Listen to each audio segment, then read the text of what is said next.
afternoon now, and I just really sense in the atmosphere, God, you just haven't seen just for a moment, but I saw a ladder from heaven to earth, and I can see what God is doing in this house. There are several people in here who have been marked in this season of their life to be a conduit between heaven and earth. As Jesus said, angels was ascending and descending on him. There are people in the room who've got the same experience going on in their life, and it's going to increase in this season. The book of St. Mark, chapter number 11. And we're going to read a very familiar passage of Scripture. And then we're going to move from St. Mark to 1 Corinthians chapter 15. We'll go to St. Mark first. Chapter 11. And then we'll get Corinthians. Grateful for Reggie. She's family to us. Thank you, Reggie, for being here and for your life. St. Mark chapter 11, verse number 20. We're going to start there.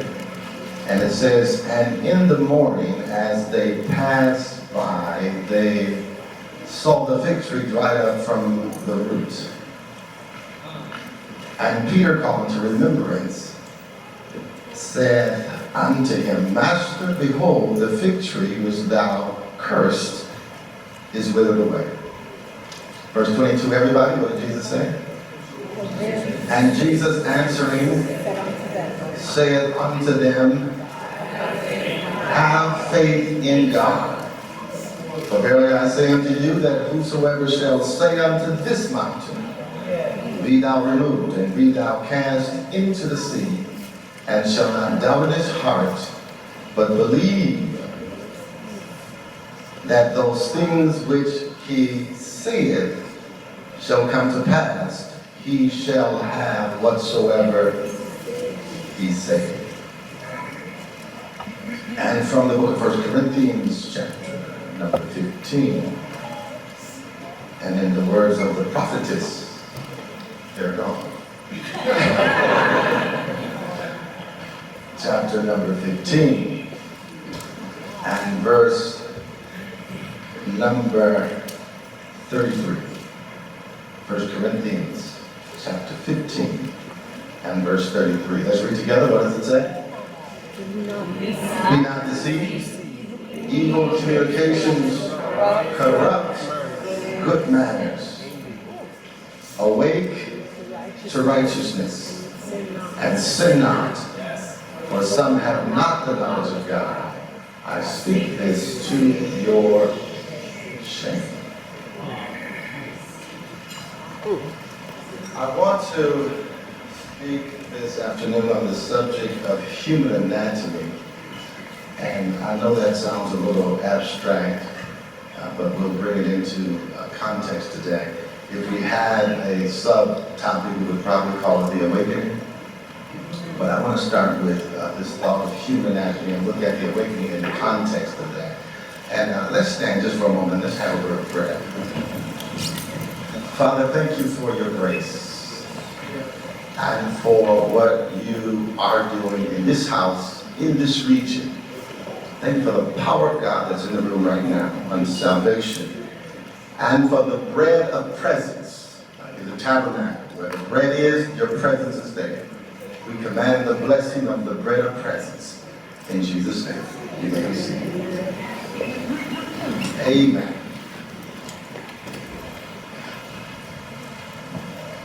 The study of human anatomy is a focus and an aim of ascertaining what we call empirical knowledge on the human construct, on the human essence, or what we call the human mechanics, so we can understand how the human being was originally meant to function. This is a long study that we've engaged in on God's original intent for our makeup, our mechanics, or our anatomy. The study encompasses the spirit of man and all of its parts, the soul of man and all of its parts and functions, and the body of man and all of its parts and functions. I was on my way back from South Africa earlier this year, and by way of Heathrow Airport in London. We had flown all night, and I couldn't help but notice a young man conversing with his mother, I perceived. It appeared that he was speaking to her in a very irreverent way. I wasn't trying to ear hustle, but I was, or eavesdrop. Ear hustle in Detroit. Kind of cultural expression, I'm sorry. I wasn't ear hustling. I wasn't eavesdropping, but I couldn't help but take notes in the manner in which he was communicating to what was his mother. And before I could digest what was going on, I saw several termites-like things in his forehead, going in and out of his forehead. And I had flown all night, so I had to make sure I wasn't tripping. But eventually I said, okay, there's something the Lord is showing me. And before I could digest that, the Holy Spirit said to me that this man is volatile. He's liable to blow any moment. He's being tormented by spirits. And he was in front of me in the line. And just as soon as that knowledge came to me, he blew up. Started dropping F-bombs and just went off because he was upset with somebody moving too slow in front of him. And, I started to deal with that, but he went through the line, I went my way, he went his. And it was early, and I'm not going to mess with the devil right there. I was trying to get home, so unfortunately, I didn't help him. But the Lord said to me, in your human spirit, we have the capability and the capacity to see in the spirit realm. Our spirit man gives us the ability to engage God, engage demons, angels, and everything that's in that world. And because we have spiritual senses, sight, taste, smell, touch, hearing, etc., we were able to see all of that. And in the most case, on most occasions, we're able to do something about it if the time is opportune and the Lord leads us. I had another experience where I was on my way into a meeting and I was anticipating dealing with someone who I perceived was obstinate or obdurate, someone that would give us some pushback. And the Holy Spirit said to me, why don't you pray before you go into this meeting, because we needed the meeting to end a certain way. And while I was praying for the individual that I perceived would give us this pushback, the Spirit says to me, pray that I would release a spirit of humility on him so he would be contained in the meeting. Now I'm praying. And he's on earth doing something else, but I see his spirit in prayer. You can pray and see people's spirits. And while I was praying, as I prayed in the name of the Lord, the spirit of humility came upon him, and I saw it in the spirit. Ended the prayer, went into the meeting, and in the entire meeting, he was just subdued and contained and gave us no pushback. And the meeting ended exactly the way it was supposed to. Yes. I'm saying all that to say, there are things that you can do in the spirit that will impact the events in the earth that are measurable and undeniable. And there are witches that do the same thing. They go in the spirit world and they try to make things happen in the physical world by putting something on someone, or taking something away from someone. And if you're doing it against the will of God, if you're doing it for self-interest, then it is called witchcraft. Yes. If you're doing it for the will of God and in the purpose of God, it's called prayer. And I believe God wants us to take prayer to another place and another level. For me, prayer is not a man on earth screaming to God in heaven to make something happen on earth. For me, prayer is sitting in heavenly places with God, making things happen to people's spirits in the heaven, or dictating things in the heaven so that they would manifest on the earth. And I want to make a clarion call in this house back to prayer on another level. Not begging God for nothing but co-laboring with God to make some things happen in this physical world. So by faith, I release an anointing of prayer all over this house. And if you've been struggling in your prayer life, it might be your perspective. So I need you to receive it right now. It's coming in the name of the Lord. There's a prayer mantle I'm releasing on this house now. Glory to God. Hallelujah. Hallelujah. Come on, let's give him a little praise.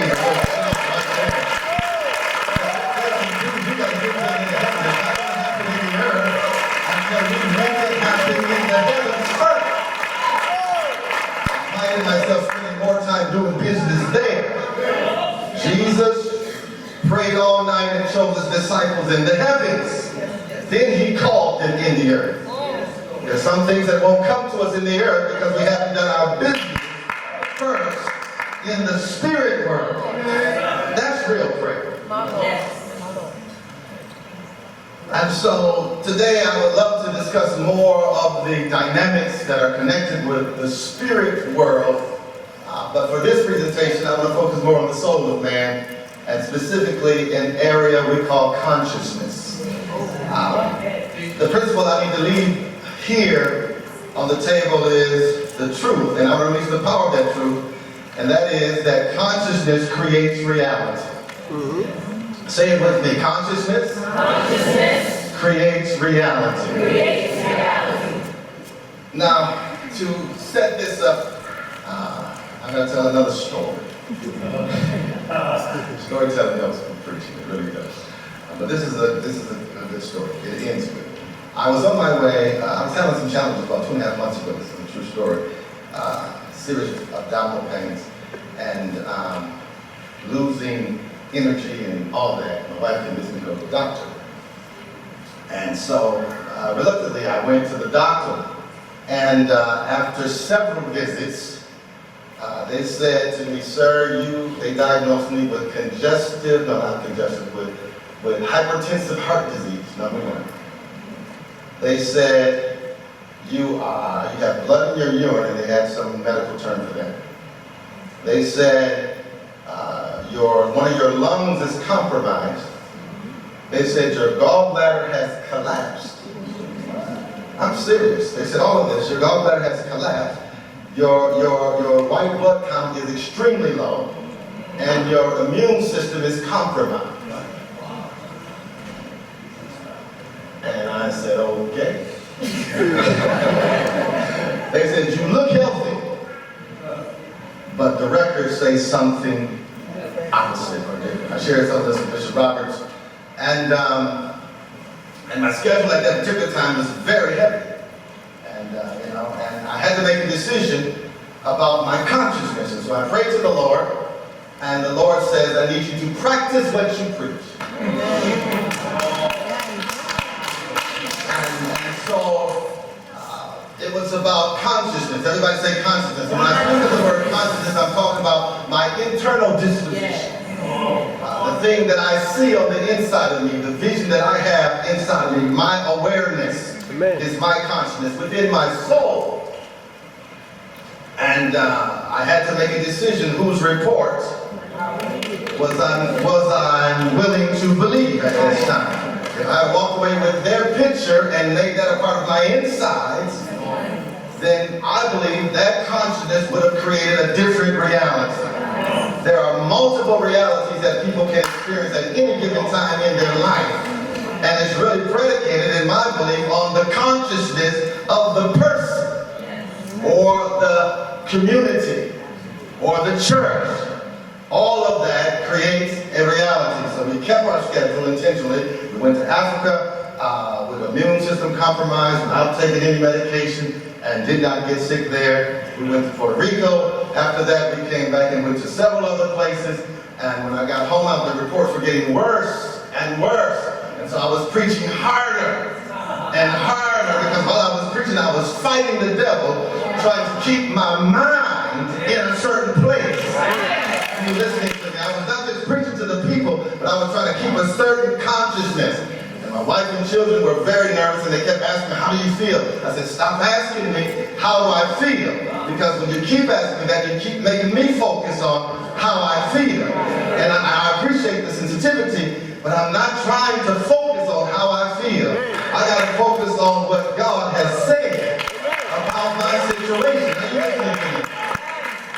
And I maintained a consciousness over a period of time. I was capable of, I actually sit in prayer for hours saying, with his stripes I was healed. And I had to make that my consciousness. I had to feel that. I needed to experience that. And I went back to the doctor. And the doctor said to me, sir, you do not have hypertensive heart disease. Your heart is fine. After all these tests, then they went on to say that the doctor thought it was cancer. They said they thought it was leukemia. That's what she said. You do not have cancer. Your blood is fine. And they gave me a clean bill of health. And so now I'm standing before you here. Right? And that's why I know that there's power in the name of Yeshua, the name of Jesus. And if you think that there's a healing anointing in this room right now that will break every yoke in somebody's life. That didn't push me over the cliff. It really did. I was playing it neutral and kind of cautious in some areas of my life. But the Lord allowed me to get into a situation. Sometimes God will let you get into a fight so that he can push you to another level. So now I'm not responsible for what I say next to you. I'm not responsible for what may happen after this, because I might just snap out in a very good way to make sure you get to where you need to be. Because we can't play with this thing. It's either true or it's false. It's either God or it's not. It's either real or it's not real. And I know it's real, and so we're going to have to believe this thing in a way we've never believed it before. Yes, sir. Shout, consciousness creates reality. And determine, my consciousness would have determined the outcome of that situation. And I want you to look at the text here in the book of St. Mark, chapter number 11, and look at some scriptures to undergird even my own experience.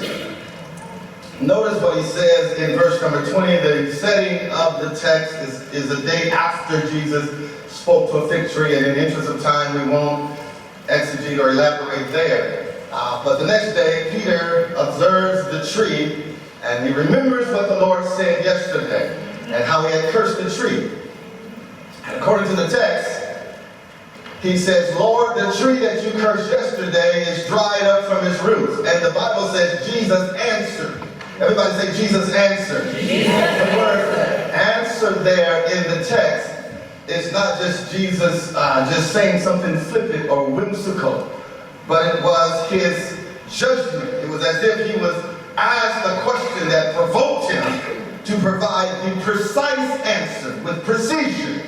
And he says, out of all the things that I can say, he says, have faith in God. Yeah. What he was really trying to say, if you want to do this, if you want to experience this kind of thing in your life, you must have faith in God. And the real text says the God kind of faith, or the faith of God. You got to have the same kind of faith that God has in his word. Then he says, verse 23, everybody, what does he say? For verily I say unto you, that whosoever shall say unto this mountain, be thou removed, and be thou cast into the midst of the sea, and shall not doubt in his heart, he shall have whatsoever that he said. I need to lift that from the text for a moment. What helped me to really grab this was a study I was also doing with quantum physics. And that may sound like something lofty, but it's not really that. It's serious. It's not that serious. But quantum physics, or these particular scientists, once believed that matter was the end all of everything. the atom, they said, was the building blocks of everything that you see.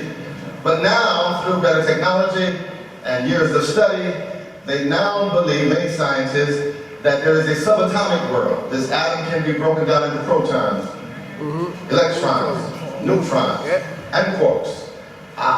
And at the subatomic level, what they learned is that the quantum world doesn't operate like the world of physics. They learned that the laws that govern the world of matter in physics are different than what's going on at the quantum level. As a matter of fact, they said there's pure energy there, and they learned that there a person can be in multiple places at the same time. A particle can be.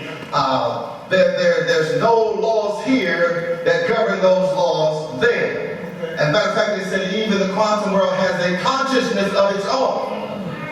And they went on to say the visible world has come forth from the invisible world. Everything that they say about the quantum world sounds like we're talking about the spirit world. Because it was Paul who says, don't look at the things that are seen. Because the things that are seen are temporal, or it's matter. The things that are unseen are eternal. So it says we need to look at the things that are eternal because the visible world came forth from the invisible world. In other words, what you see here as matter is not really matter. This is nothing but a bunch of atoms and neutrons and protons and molecules held together by consciousness. If the conscious changed his mind, the person that thought the world into existence would change his mind, then the material world would cease to exist. The problem with believers is we thought the material world was the real world, and Christians were crazy believing in the spirit world. But the reverse is actually the truth. The spirit world is real, and the physical world is a projection of consciousness. All it really is a projection of consciousness. The truth is, if God forgot about us, if God would not think of us, then we would cease to exist because we are only a projection of his consciousness. That's the young God says, what is man that thou art mindful of him?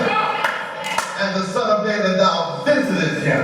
In other words, God always has us on his mind. So can anybody destroy you as long as God is thinking about it? And if God thought something about you that you agree with, then those thoughts will come to pass. Because consciousness creates reality. Now, I was thinking back in my younger years when I was in elementary school and how we would be so excited when the teacher would come in and say, this is film. And she would bring in, or he would bring in a film in a container. This is back before digital era. You remember the reel-to-reel? Some of you all don't know nothing about that. We're dating ourselves, all right? The reel-to-reel, and she would find a way to take the film and sift it through the projector, and then it would come up on the other side with the other reel, and while we would sit there fascinated, and then the projector would project us on the film on the screen. Now, if we didn't like what was on the screen, we couldn't go to the screen to change it. We had to change the content of the film. And in the same manner, we don't like what's projected in our life. You can't go to your life to change it. You got to deal with the consciousness that produced it. The reality of consciousness is like a film. Are you hearing it? And it will project a reality in your life that's coming forth from your consciousness or the consciousness of somebody that controls your life. That's why you have to be careful about who's in charge of your life, because either their consciousness is going to project the reality that you live in, or it's going to be your consciousness. I've decided if I'm going to have a messed up reality, which I'm not, it's not going to be by somebody else's consciousness for sure. I guarantee you it's going to be by my consciousness. But I believe that God is able to shift our consciousness and change the projection of our life and any given moment in our world.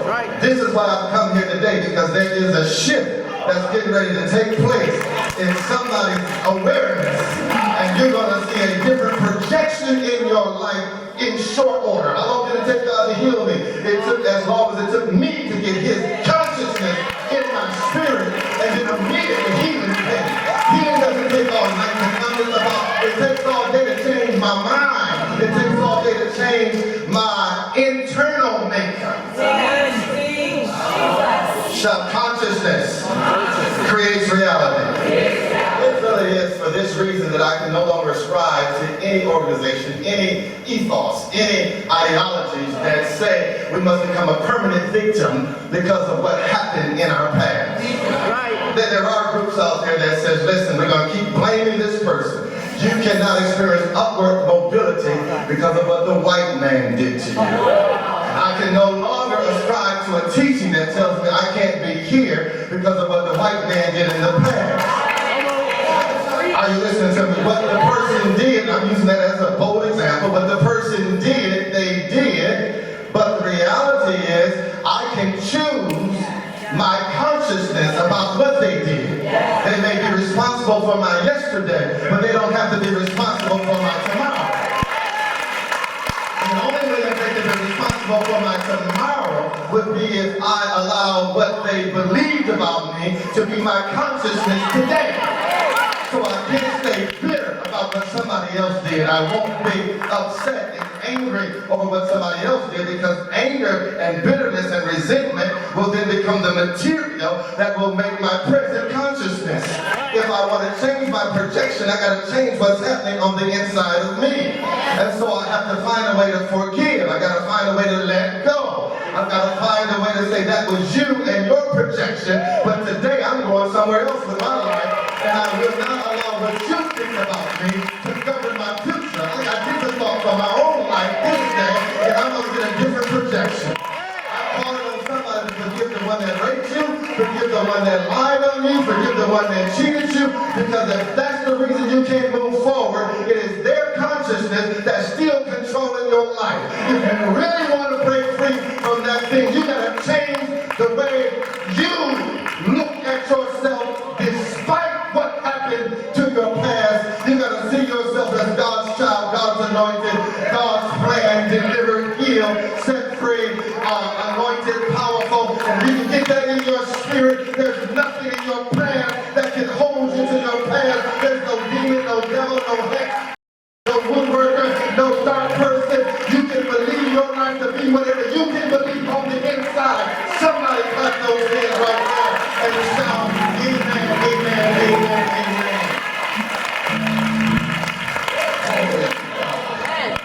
Yes, sir. Amen. I'm not going to preach today. I'm trying.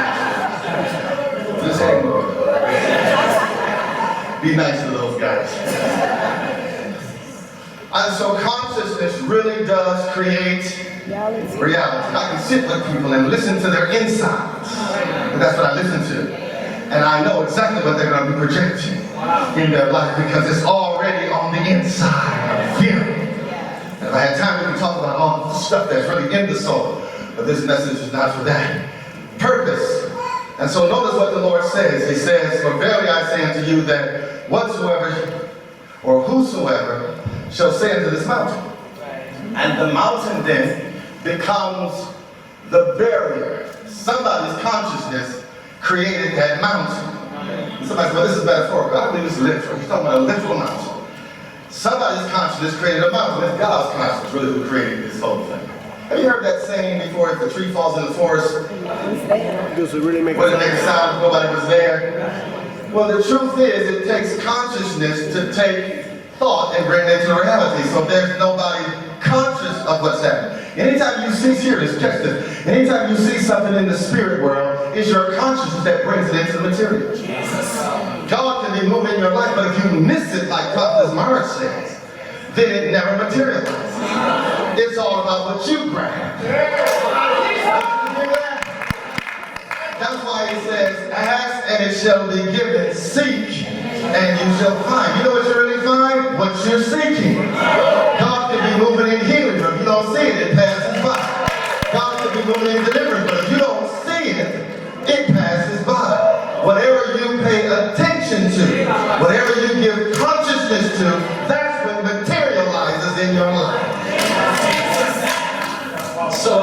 to accept the crude reality that what's in my life is a product of what I was able to see in God. That's right.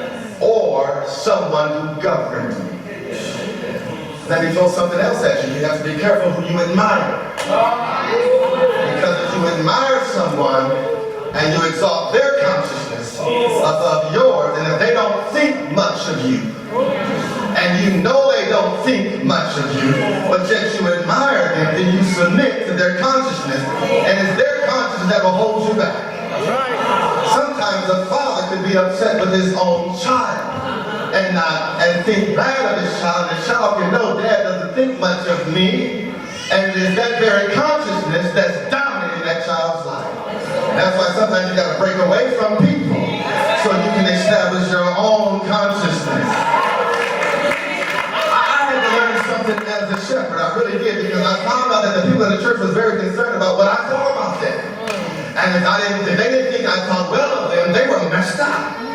And I said, so they're exalting my consciousness above their own and above the word. So I tell people all the time, but I think of them. I think wonderful of them. I think Matthew is a wonderful young man. He came to me when he was in the 9th grade and he said, Bishop, I'm going to start my own business. I'm going to pay for my own college when I get out of high school, because I watched my brothers tax my family, and I'm going to start a business and pay for my own college. And 9th grade he said this to me. And you know what he did? He started his business in the 9th grade. He finished his high school years making money mowing lawns. And guess what he's doing now? He's in college paying for his own college, bought his own college truck, everything. He kept his picture, and his plan was in the 9th grade. Now I was in the 9th grade. I don't know what I was thinking about. But I thank God for that young man.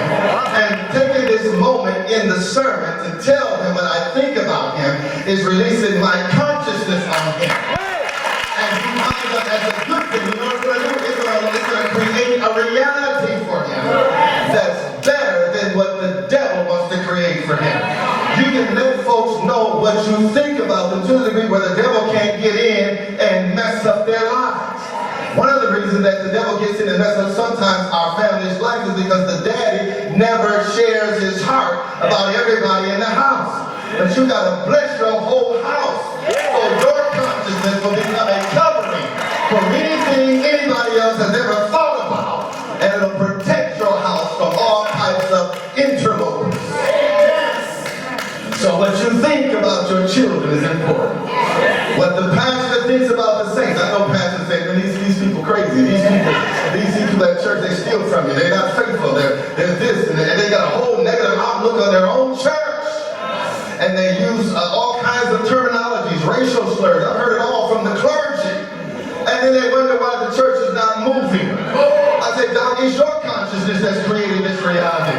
They know you don't think much of them, and you're holding the whole thing back. But if you change the way you feel and come into an agreement with what God already said, you will open that house up to another level of blessing. There's an anointing, there's a mountain moving anointing in this room right now. Jesus says, if you say unto this mountain, be thou removed and cast into the midst of the sea, you will have whatever you say. Now wait, the word say there means it's like a prosecuting attorney who rests their case after they make the case about some issue. And so you can't just say something, you gotta think about it. And you gotta say, what is God's consciousness about this situation? And you have to get that thing in your spirit. And once you have it in your spirit, you have to articulate God's position. And if there's a consciousness that has kept you in poverty, you have to articulate God's supply against that consciousness that created poverty. And God's consciousness through you will break and supersede the consciousness that's holding poverty in place. And so somebody's going to get out of poverty when they change their consciousness. I believe in God. I believe we got for $300,000 because we needed to finish our church. And I recognize it was partly some of our church's consciousness that was keeping us from moving to the next level. So now I've got a managed perception. What you thinking about, elder? What do you thinking about, deacon. I need to know what everybody's thinking about pertaining to this issue. Because if you're not thinking right, get off the team. We can't have that consciousness messing with what we are trying to do. I had some guys on the job that had a different mindset. And they were fighting with my mindset. Are you hearing me? This is why Jesus put people out of the room when he was raising folks from the dead, because he knew that unbelief would trump the move of God. And so if you're not ready to run with the big dogs, you got to stay off the porch. Now you stay on the porch better. If you want to do what God calls you to do, you got to change your mind in here. That's why Jesus says, repent, for the kingdom of God is at hand. It's a whole new world that we're getting ready to operate in, and it requires a different consciousness. Yes. Now I want you to clap your hands right here. I need you to praise him all over this building until you get something shifted. Until you get a different mindset. Praise him all over this building until you sense God's direction. Until you sense what he's trying to say to you. Open up your mouth. I'm going to praise him. Praise him, everybody. All in the back. Everybody. You got pictures of you. We can't be playing with this thing. You got things held together by somebody's consciousness. And all you have to do is come with God's consciousness. His consciousness has to somehow be in your heart and in my heart. And we have to express it. We have to be bold enough to express what God said. The doctor told me when I was sitting in her office, she said to me, sir, you better take this serious, because she felt I was very nonchalant. She felt I was dismissive of the things she was saying. I said, I'm a man of prayer. She said, you better cross your fingers, is what she told me. And I said, so you disrespecting me, and you feel I'm disrespecting you. But listen, I'm in charge of my health. You do your job, and I got to do my job. My confidence was not in the doctor. Thank God for the medical professionals, what they were able to provide. I'm not hating on them, but I'm not going to let you brand your consciousness in me and put fear in my heart, because I'll produce the thing I did not want. Job said it was the thing that I feared the most that has happened to me. If the devil can put fear in your heart, you'll produce after that kind. And so you got to look at God. You become whatever you see. That's why you got to keep your eyes on Jesus, looking unto Jesus, the author and the finisher of our faith. You can't let anybody turn you to the left or the right. You got to keep your eyes on the law, meditate day and night. And it is that person that is able to get the consciousness of God over a matter in their spirit. And the physical world will change. You know what that says to me? Anything is possible. I'm out there now. I said anything is possible. Anybody want to come out on the ledge with me? I said anything. The church must rethink possibility. We have to believe that anything can happen in a moment. And then we also can compress time. If you think it's going to take 4 years, it's because that's your mindset. And that's how long it'll take, because that's your mindset. It's your consciousness that's going to create that reality. But if the Lord says something other than 4, a nation can be born in 1 day. And there's some things we have put out to the future, but God wants to compress time and do it right now. Is there anybody that wants to expedite some of the stuff? I've got too old now. I can't be waiting all day for something to happen. God, I believe you right now. I believe you right now for something to happen that you ordained for my life. I believe you. I know that these things are real. And what are the things he says you say? You're going to have whatever you say. That means you can't be quiet about what God put in your spirit man. You can't be quiet. You can't be intimidated. You can't allow somebody to shut you up. You got to be like blind Bartimaeus. Shut up. I don't care. Jesus, have mercy on me. I believe you got for $300,000, and I'm saying it out loud. As a matter of fact, I know it's his will for me to have it, and I'm bold enough to express it out loud. I don't care what anybody say about it, because I'm going to have whatever I say. Are you hearing me? If you're afraid and you got fear in your heart, and that's the reality you're going to create. So get bold about it. Hit somebody say, get bold, get bold. Come on, get bold. Say, I need you to confess your faith. Come on, get bold. Hit somebody else and get bold. All this playing around in church,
word means it will happen. Or it means it's happening. That's the new buzzword for the house of God. It's happening. Now this morning, I said it's happening right now. Because when you pray, it's already done in the heavens. If you put a healing or a spirit of humility on someone, it happens the moment you pray. It'll happen in the earth when we line the soul up to it. So we're not waiting for God to bring it to pass. God's waiting for us to align the soul to what already happened in the heaven. People sitting back saying they're waiting for manifestation. No, you must come into an agreement. If you don't doubt in your heart, that means you're not double verdict. It means it's not a double verdict. You don't rule today I'm healed, then rule tomorrow I'm sick. You can't be that kind of judge. That's what the word really means. Don't doubt in your heart. It's a ruling from your own consciousness. You got to rule I'm healed and put the gavel away. That's the end of the story. It doesn't matter if I'm hell or high water. That's my ruling. That's my final answer. And I'm not taking it away.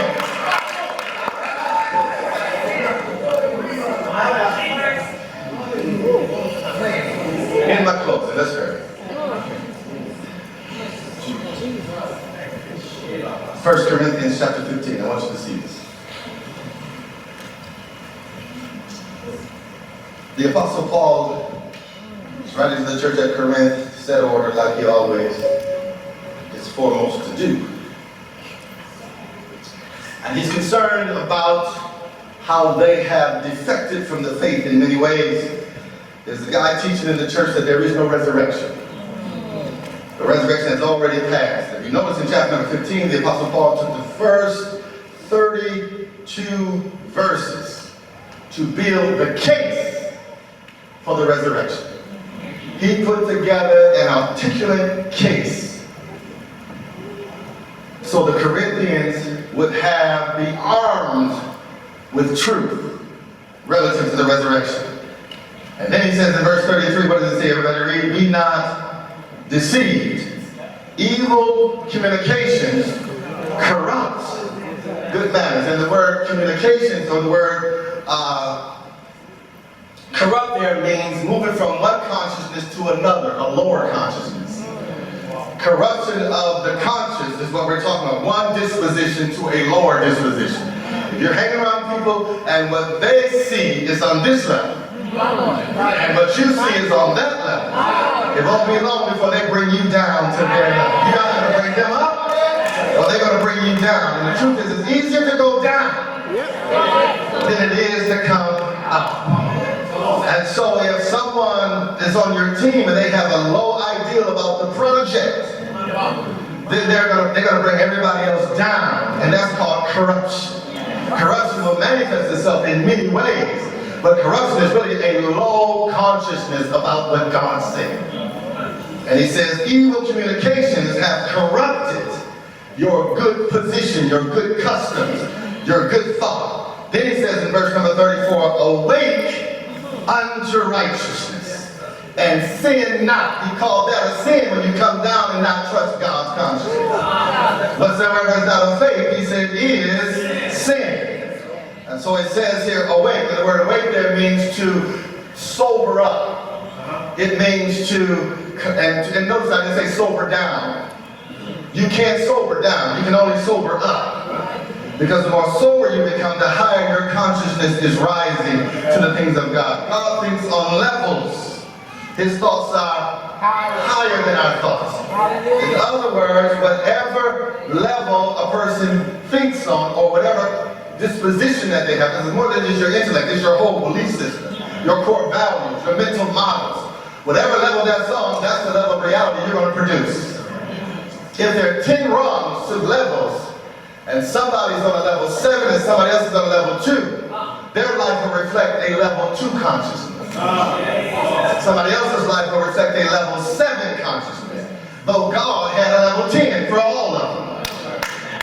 And so I've not come here just to preach today. I've come here to wake somebody up. Just as Paul spent 32 verses to make the case, I've spent all this time making the case to say consciousness creates reality. And I need to wake some people up to how powerful they really are. That means they're asleep, or they're drunk, We criticize the world for getting drunk, but you can be drunk in the church. Drunk with fear. You can be drunk with lust. You can be drunk with all kinds of distraction. Anything that keeps your mind down is something that's inebriating you, or is something that has you drunk or not sober. So the Apostle Paul said, wake up. In other words, rise and shine. For the glory of the Lord has risen upon thee. Now you need to wake up to how powerful you really are. I had to wake up to the fact that I was already healed. I was asleep to my own healing. You can be asleep to your impartation. You can be asleep to the progress God has already ordered for your life. You can be asleep to your church exploding. You can be asleep to your family walking at another level. And so somebody has to come and wake you up to what's already done. That means preaching has to change. I didn't come here to give you a sedative today. I didn't come here to give you some drugs, some marijuana to make you go to sleep. Some folks' messages will put you to sleep. Did you know that? And I'm talking about physically to sleep, but will make you go down in your expectation of God. But it is your expectation that will determine what will manifest in your life. So don't make me sleep. Don't put me to sleep. Don't coddle me. If you see me dozing off, I need some friends around me that if you see me dozing off and it don't look like I'm expecting God to do what He promised me, somebody shake me. Somebody come and wake me up. Don't tell me I'm okay if I'm not here, if I'm dozing off, and if I'm going to accept less in my life. Shake me. Now there are people that don't like to be awake. There are individuals that say, don't wake me up, let me sleep. When you wake people up, they may get mad at you. I've got 3 kids, and one of them, we would tell them to get up, they would get up. Another one would we'd have to persuade them. But one we had to go in there and pull covers off and make noise in the room and shout and holler because they didn't want to get up. Are you listening to me? And in the same way, there's some saints that say, don't wake me up. Let me stay in my stupor. Let me believe a lie. Don't let me continue to hallucinate about stuff that's not true. And if the pastor loves you, he's going to tell you the truth. She's going to wake you up every Sunday. I'm here to sound the alarm in Zion. And I'm here to announce that I think that there's an anointing on this house to be a clock with an alarm system to wake up this community, to wake up your family, to wake up anybody that you see asleep. You got to be strong enough to confront their condition, even if they get mad at you. I don't care if you get mad at me, as long as you wake up to how strong you are and how loved you are. How can you be saved and not know that the Lord loves you? You're asleep.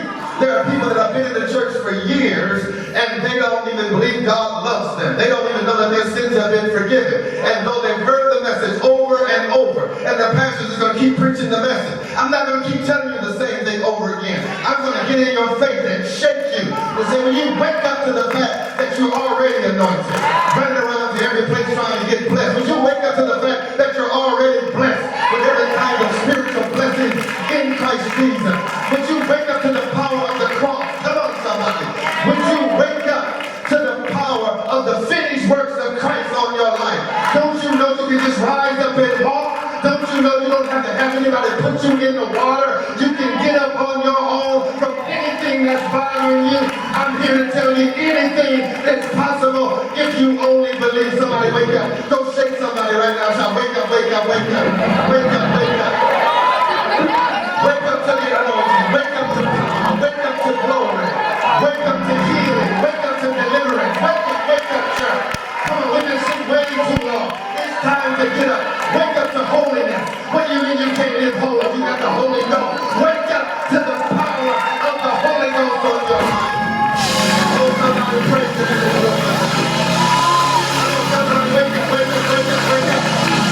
I'm an alarm clock. I'm sounding the alarm inside. I'm telling the church, wake up now. This is your day. This is your moment. Don't miss your day of visitation. Don't miss this hour where God has chosen to do a wonderful thing in your life. I dare you to get up on your feet and begin to praise God until you wake up. How do you wake up? You gotta pray.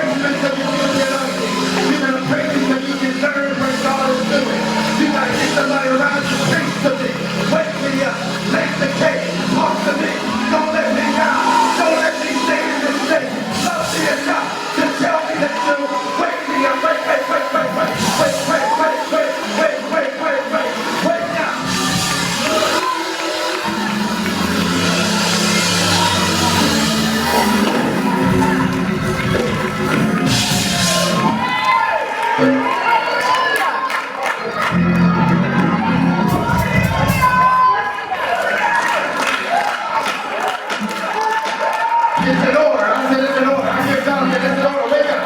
Get out of the bed of adultery. Get out of the bed of fear. Get out of the bed of lust. Get out of the bed of fornication. Get out of the bed of doubt and self-doubt and low self-esteem. Wake up to power.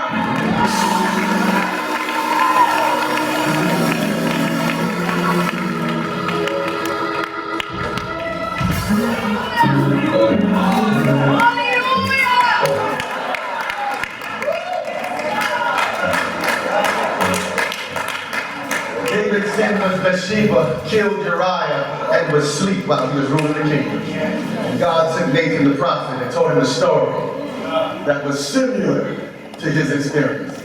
David judged that the man ought to be dead. Nathan said, thou art the man. And when he said that, you know what happened? David woke up. You can be in position and sleep. My God. And somebody has to come to awaken you to righteousness, to what is right. And that's not always a pleasant job. The church that's dealing with this thing called cowering people and just secrecy too. Don't want to offend anybody. They're giving you a sleeping pill every Sunday. And the saints, some of the saints, are sleeping very good and will miss their day of visitation. Did you know that if you put a bunch of clocks, grandfather clocks in a room, they swing or they oscillate at different times, but eventually one of the clocks will begin to synchronize all the other clocks. You'll even come back later and you'll find that they're all swinging the same way. Because one clock entrained is the word, entrained all the other clocks. In other words, brought them on the same rhythm. That's a conscious person. You get one person in your midst that's conscious, their job is to wake everybody else up and get them on the same rhythm. You got to be conscious about why you were born with the ethnic group that you're in. If you're unconscious of that, that means you sleep the possibilities. You have to be conscious of why you're in the church you're in. There's so many areas you must be aware of. I need you to lift your hands and worship this morning. Anything can change in your life. God, I preached you hard, didn't I? Anything can change in your life. Anything. You hear me? Anything. At any given time. The truth is, if you see it, it'll come into materialize. It'll materialize. If you're conscious of it, and this, you know, this is what scientists are saying. Isn't that amazing? Scientists have said what's been in this book for years. So you got New Agers out there trying to break into the spirit world, and they're going to end up in the second heaven, the demons. But they're trying to break in because they know that world creates this world. And they're trying to come into an agreement with the New Agers, witches, while church people are saying, I don't know if I'm going to be in the spirit. I'm going to live carnal. I'm going to live natural. God gave this. This is our inheritance. We were meant to be co-creators with God.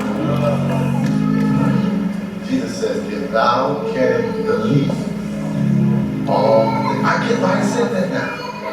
He knew the physical world was temporal, and whatever they would see of Jesus, they're going to be changed to the same image, and it would transform the world that they're in. So miracles can happen any given moment. So you know what I want this church to do? I want you to get a higher consciousness of what God has been doing a long time in this house. Bishop Roberts, one of the things he's called to do is wake people up to honor and excellence. He's trying to wake people up to honor and excellence. Pastor Pagani, apostle, is waking people up to deliverance. People have different missions that you're waking people up to. I wake people up to peace, really, that comes through good governance, just governance. I think when you get the governance right, it's going to create peace in people's lives. And so we talk a lot about governance and overseeing and all those things that need to take place. But it has to be just. Because God is a kingdom and he rules, and it's a kingdom of peace. You have to know what you're waking people up to. Get the right people in charge, set stuff up just, you're going to have peace and prosperity and blessing. I have to deal with a lot of stuff in between. The prophet is saying the thing that I'm saying right now. It's her message. She even used the term awakening. I said, look at the Holy Spirit. So that's a double witness with this house and this day.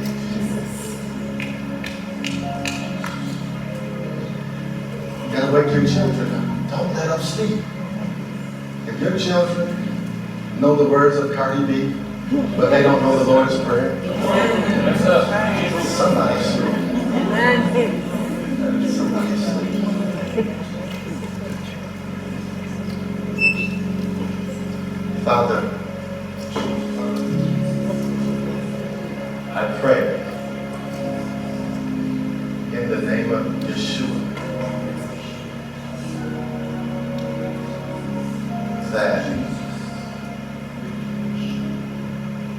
that your glory would rest on this house.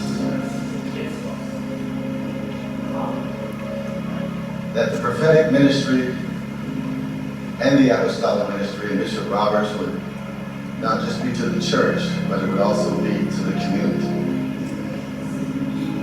That Margie's prophetic ministry would also be a prophetic voice to the secular community, to be the conscience of the community. There was a time when the church was the world's conscience and kept the world in check because somebody was a moral voice. We don't want to just prophesy to each other, but we want to prophesy to situations that affect everybody. I pray that the spirit of boldness will come upon us right now to say, because you're going to have whatever you express. That's what I sense, the spirit of boldness. I pray that this morning that the spirit of boldness will come upon this house. And I saw in the spirit world, the spirit of boldness hit this house. And everybody that would come into agreement. Boldness to express the consciousness of God. Wherever he tells you to express it. And what we'll do, it'll challenge whatever mountain is there. Things that we don't think can change will change. If we say nothing, we allow it to stay. Lord, let us articulate. I did some articulating in our area, and boy, you get a vicious kickback sometimes. You dare get outside the church and start speaking God's mind to secular issues, you find out what kind of spirit is behind things. But I pray boldness come upon us.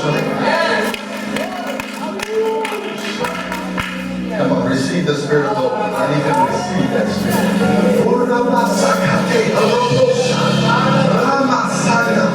Make us bold enough to speak to the issues of our time and the wisdom of God. Let mothers speak to the issues in their family. Let fathers speak to the issues in their household. You see something in a little boy, you see it, you won't say nothing. Now he's 17 and it's in full bloom. If somebody would have said something years ago, help us be bold enough to speak. Rama Sekete. Ropo Shandiki Shebele. Father, I pray that the spirit of boldness would come upon us like it did here in the church. They came in, they went out ministering, they came to their own company, and you filled them with the Holy Ghost, but this time the Bible says it was with boldness. We're in our own company, and for the next maybe 3 minutes, I want you to pray in the Holy Ghost. And God says he's going to allow the spirit of boldness to come upon you, just like he did on the day of Pentecost. If we can just pray in the Holy Ghost for about 2 minutes or so, the spirit of boldness is going to come on the house, and you're going to declare and express God's consciousness. And it's really the anointing to move mountains. Lord, give us the grace to move mountains by expressing your mind unapologetically, without fear, with so much faith in our heart. In the name of the Lord, we receive